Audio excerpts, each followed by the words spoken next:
Alright, what's up YouTube? This is the Fish Tank Guy coming at you with a new video, giving you an update on the 29-gallon Biocube that I started roughly 2.5 months ago. And you will see there are some pretty big additions to the tank since the last video that I did, my 2-month update where I showed my cleaner shrimp molting. And as you can see, I have since added some beginner, what I would call beginner corals to my tank.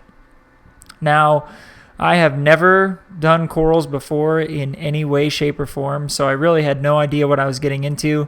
I've read some things online, but I really wasn't sure the best type of corals for a beginner, and also kind of what changes I might have to implement into my routine, so to say, to take care of these guys.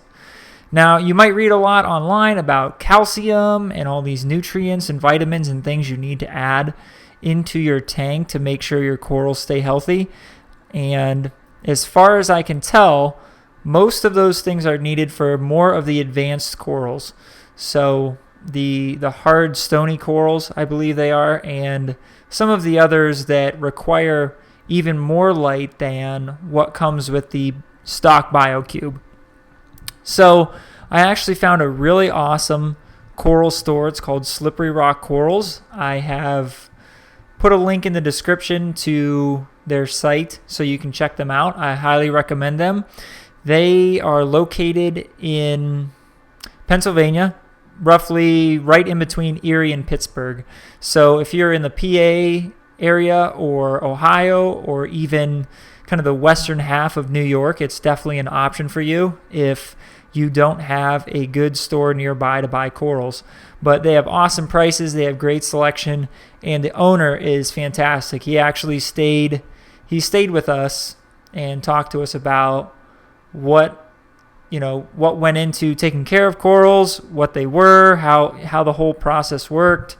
And he taught us more about actually their biological makeup and things like that. So he was a really awesome guy. So anyway, I don't want to make this a super long video, so I'll just quickly take you through the corals that I purchased.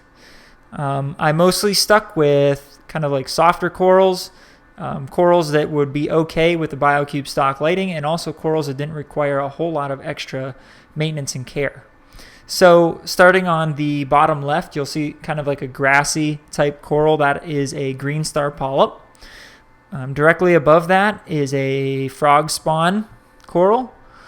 In the middle on the top, those are Zoanthids. Now directly beneath the Zoanthid, you'll see a small blue. Let me see if I can point it out here. Right there, this guy. That is actually a piece of coral. That is a blue Chalice coral. Down on the bottom, which is right there, that is a red Montipora. On the sand itself, you'll see in the middle of the tank is a plate coral. And on the right side rock is an Australian purple torch coral. So actually, right now, the Frogspawn and the purple torch are not completely opened up. That's because I had the lights off for a while, and I've had the lights on just for a short amount of time to do this video. But the corals do sort of recede when the lights are off. They draw in, that's normal behavior.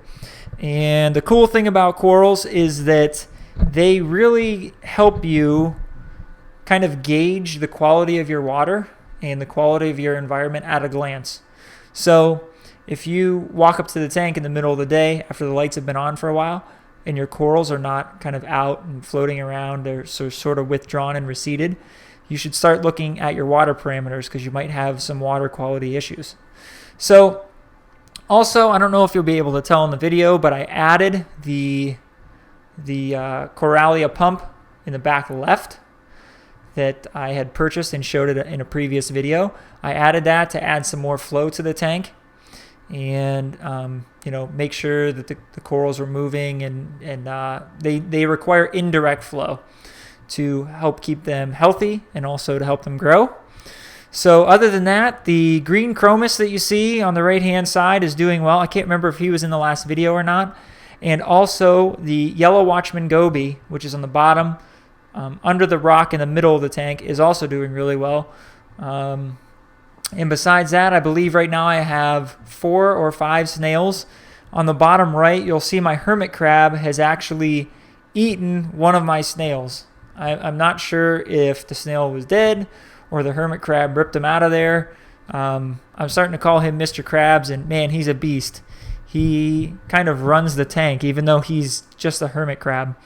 And in addition to him, I think I have 5 blue leg hermits. You'll see a small one right to the left of him on the sand here, right there.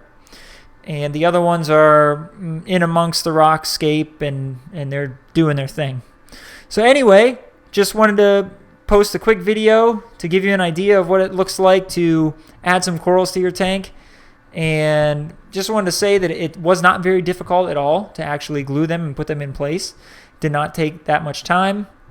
And there was a short amount of time before they opened up in the tank, but obviously after putting them in a bag and they traveled on the road for a while, and I'm sure that kind of upset them a little bit. So it took them a few hours to kind of open up in my tank. And then after that, and since then, they've been looking pretty good. So again, just want to thank you for watching. And please leave any comments, questions, or opinions in the comment section below. And hopefully I'll be posting another video of my Saltwater Rookie series soon. All right, this is the Fish Tank Guy. Thanks again for watching, and we'll see you soon.